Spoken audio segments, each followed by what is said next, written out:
These are some serious accusations, causing severe and even possibly deadly harm to patients. The Tucson doctor had taken a new job with the government-run BC Cancer Agency in Canada. But when they started investigating his methods, he quit and came back here. Patient after patient. Accusations the doctor took risky chances with his patients' lives.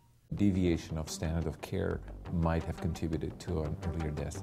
In other words, they say Dr. Suresh Kadekar broke the rules and that his treatments may have caused patients to die before their time. Dr. Kadekar's trouble started when he took a prestigious new position in Prince George, British Columbia. He had worked in Tucson more than 30 years, but after less than a year in Canada, complaints started coming in. When a concern is raised about quality or safety, you need to look at it. In the Cancer Agency report, Dr. Kadekar is accused of harming patients by using the wrong treatments, and when colleagues warned him to stop, he didn't. The probe became a big story there. Details quickly came to light of an investigation.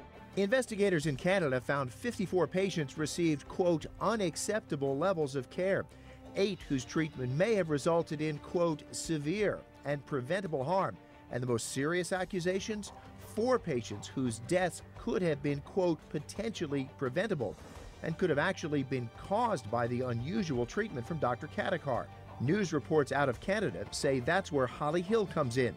In this report, her family says she had cancer and it got so bad, Dr. Kadekar made an unapproved vaccine out of her own cancer cells. This was somebody trying to help a sick patient that wanted to fight. Her family says they are glad Dr. Kadekar experimented on Holly because it could have been her only chance.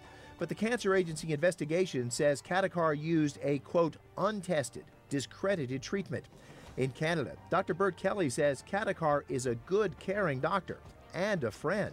But the rules exist for a reason. It's vital not to offer false hope to people. And we have all these protocols that we follow. But it's also just as vital not to offer no hope to people. Dr. Kadekar says he now works part-time here at a clinic near Orange Grove and La Cholla. He did not want to answer our questions on camera, but he did tell me this. Holly Hill knew the risks and agreed to the unusual vaccine. Her husband backs him up. He knew he could get in trouble for it, but he knew that he couldn't wait to administer the treatment just because of how aggressive and bad her cancer was. I'm trying to reach Dr. Kadekar. Can you help me do that? Dr. Kadekar admits making the vaccine for Holly, but as far as the other 53 patients, he says he did not use unapproved drugs, just drugs the government in British Columbia does not want to pay for. The BC Cancer Agency says if drugs work, they'll pay for them.